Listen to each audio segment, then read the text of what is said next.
Welcome back to my series with the U.S. Embassy Monrovia.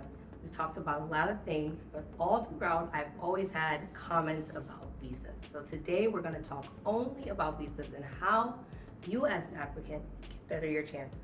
I'm joined again with my new friend, my new bestie, Yes. Ambassador Mark C. Toner. Thank you for joining me again. Looking forward to the conversation. Great to be here. And we're joined today by a very important guest, Nick Worden, Deputy Consular Chief. So let's get into it. Since we started this series, I have been asked in message, DM, comments, what about visas? Ask the ambassador about visas. So we're going to get into it. Everybody's been asking me, so we're here. So let's start it off. One of the ongoing issues of concerns amongst Liberians is that why so many Liberians get refused for the tourist visas. It's been said, we share a common history, we have a very special relationship. So why is it that Liberians have one of the highest refusal rates? The State Department report showed that the refusal rate for Liberians applying for tourist visas in 2023 was over 78%. Why is that refusal rate so high? Sure, I'll take a stab at it. Exactly. People want to know. First of all, it's so fun to be back here. It's so great, and I appreciate you giving us the opportunity to come and try to really, I would say, dispel some of the misinformation, the myths around the visa process, immigrant and non-immigrant, and the refusal rate. And as you can see, we brought along a real expert. Yes. Nick is in the proverbial trenches on this every day and works on it, and is an expert on the whole visa process. I'll just say to your first question and then hand it off to Nick. But there's the problem, and I think I spoke to this a little bit on our first interview, which is overstays. Right. Which none of this has anything to do with our close history and ties with Liberia and Liberian people. It has a lot to do with the fact that over 50% of Liberians who travel to the United States on tourist visas, or what we call non-immigrant visas, stay past the time that is allotted in their visa. And that, frankly, does a couple of things. Yes. And triggers a couple of things. But one of those things that it triggers is it makes it difficult for those who are adjudicating or just interviewing for the visas. We call it adjudicating, but interviewing for the visas, interviewing people, applicants, have to determine that the applicant is not an intending immigrant. Okay. That they're going to go, they're going to stay, and the onus is much higher, frankly, when these people, when we have that high overstay rate.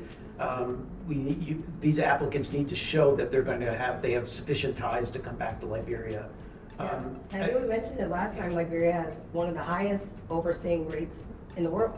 Correct. Yes. So that's on us, I think. Well, a little bit. it's just something I think that Liberians need to be conscious of when they Yes. travel on non-immigrant visas. Yes. I mean, Nick, have I hit that right, or if I? Absolutely got that right. Just to put that number into a little bit of perspective, just over 50% of Liberians who travel on tourist visas overstay in the United States. That is the 5th highest in the world, according to Wow. the statistics released by the Department of Homeland Security. And so that's the context in which consular officers are making these visa decisions, right? They only have so much time with an applicant. Right. And so this is one of the factors that plays into it. How have other Liberians traveled when they received their visas? And this matters because if this group that has been accepted overstays or doesn't return, then that affects the next group, which people don't understand. We had this conversation with Osandi, your colleague, and he said, very matter of fact, tell your people to come back, everyone. If you go, if your cousin goes, if your mom goes, if your aunt goes, and she stays, and you try to apply, most likely that will affect your Yeah, no, it's an expression, pay it forward. Right, But it's right. a little bit of that. It's like, just come back within, the time frame, and you're paying it forward to that applicant who's trying to get a tourist right. visa. So do on to you as Exactly, we bring that Yes, rate down. there we go. So this one is for you. Can you walk us through the application for visa? What typical application process is? Sure. So if you're going to apply, if you're a Liberian, you want to apply for a tourist visa, the first thing you're going to do is you're going to fill out the visa application form. It's called the DS 160. You don't have to have that memorized. You go to the State Department's website, travel.state.gov, and you'll hear that a lot today. Yes. You will find links to the non-immigrant visa application. This is free to fill out. No one needs to pay a fee to fill out this form. Once you've done that, you're going to go to our visa vendor's website. That is usvisaapp.com. Again, if you go to the embassy's website or travel.state.gov, you'll get there. You're going to make an account there because they're the ones who are going to manage your appointment here in Liberia.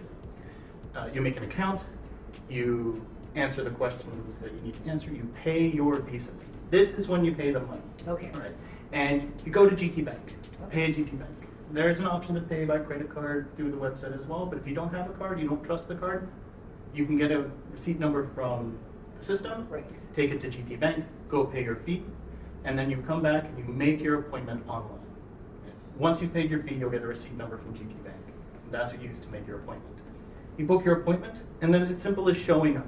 You show up to your interview date. We understand that things happen. Right. So if you can't make your interview date, let us know, right? I think that's a very important point for Liberians. If you can't make it, and how can they let you know? You can send us, best way is to send us an email so that we have an electronic record of your conversation and we can reschedule. We can do it by phone. We will still follow up with you by email so that you have your new appointment. But you've paid your fee. You deserve an interview. We want you to come in. And if you don't show up for your interview, and you haven't told us, we don't know why, and your receipt doesn't get used, but we still don't know where you are, we Right. can't help you, right? And then you come to your interview, ideally prepared to answer the consular officer's questions about what you're going to do in the United States, and more importantly, what's going to bring you back to Liberia. We want to know about your ties to your home country, or to whatever country you're applying from, or wherever you happen to live. Right. Because we know we have some folks who travel between Liberia and some other countries in the region. So I'm going to play devil's advocate. Not really devil's advocate, but it could be a scenario that I think someone has actually engaged me on this. What if someone doesn't have access to email? Is there a hard copy that they can go to the embassy, or just going to have to find a computer? You're going to have to find a computer. We've moved away from paper applications 2 decades ago. Okay. So we don't have it's not that we won't let you. Right. We don't have the ability to process your application on paper. Okay, got it. It can't happen anymore. Find a computer somewhere, a relative, a friend, someone with an internet connection, a laptop, so you can get your application. Well, I agree. Let's move into this technology age. I don't like paper. Even a But- phone. Yeah, I mean, and You most can do it by mobile too. Yes, you can do it by mobile. So if you have Facebook, if you're using Facebook, you can do the application on there. So there's no excuses.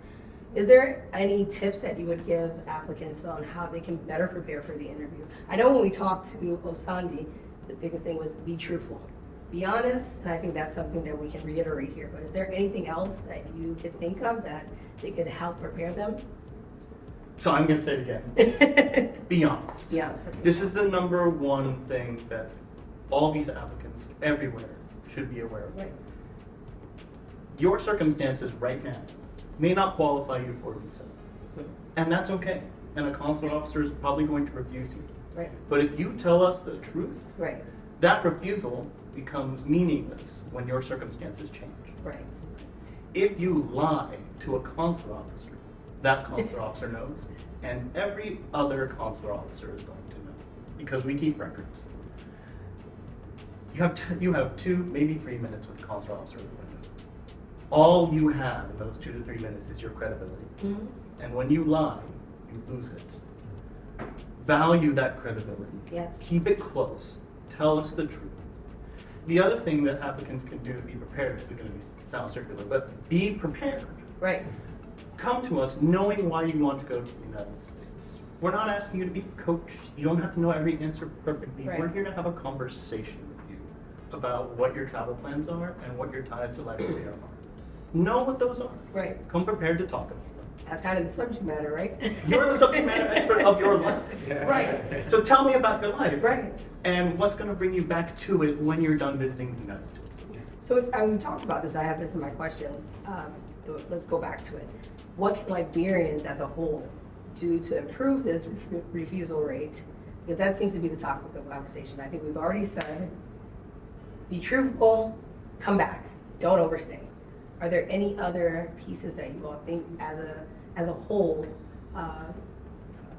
I'll chime in, and I don't want to get ahead of your questions, but, you know, if, we talked a little bit about this, I think in our last conversation, is, you know, if somebody, a friend, you know, a relative, anybody, somebody on the street comes up to you and says, I can get you a visa, don't listen to them, because they can't. Okay. You know, and don't fall for it, and because you'll be the poorer for it, and financially, and, you know, you Yeah. won't get a visa.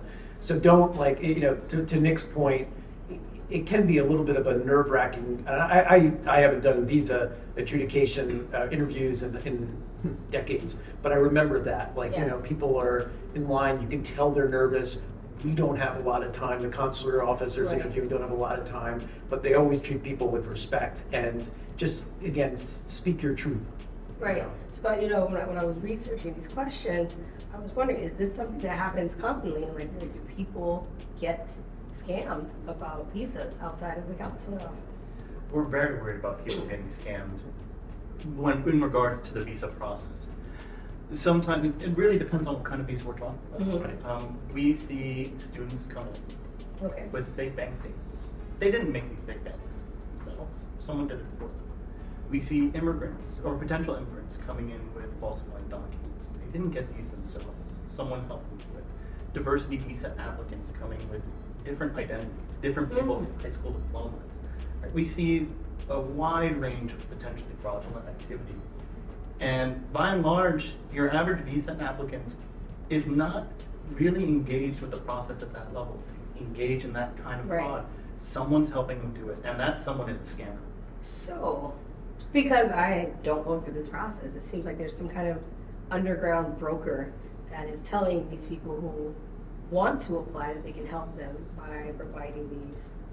So again, don't lie and don't believe these people because it'll mess up your entire process. Now, here's a question for me. So once a consular officer finds out you lie, are you not able to apply ever again? We're getting into a more detailed More discussion detail, okay. than maybe your listeners want to get into. What I will say on a general level, if you lie to me about your tourist visa application, about why you want to go, or what your ties are, this doesn't look good. Yes. But the refusal you're going to get is under a certain section of law. If we call it 214B, don't memorize it. But it's temporary. It's not a permanent refusal. It is you're not getting a visa today. Right. If you lie to a consular officer about something that is, we call it material, something important, your identity, your immigration history, criminal activity, you will never get a visa. Okay. And you will receive a permanent ineligibility under a certain section of law. A consular officer will tell an applicant when they've been refused that way. It's our obligation under Right. the law to inform an applicant in writing and verbally during the interview what the refusal is. So the applicant will never be left in the dark. But be careful when you lie, because you don't know. Immigration law in the United States is Byzantine on the best of days. Right. You don't know whether your lie crosses that threshold, so just don't lie. Yeah. I was just gonna say, Bottom line, don't lie. Tell the truth. Morally, Tell the truth. That's right. ethically, legally, it's just not a good thing to do. And I think this is an important conversation because people are uninformed. They may not know that these brokers are not affiliated with the embassy. It is, and you know, to recognize that Liberians, you know, look, this is a very Christian place in the sense of people follow, you know, a moral code Yes. here. Liberians do. The ones I've known in my time here definitely and adhere to that. And you know, I think they get led down the wrong path. I think because of all the emotion, the whatever is that's tied up in this process, they can be led astray. And just don't just come in to the next point. Just be honest about what your intentions are, and it'll go fine.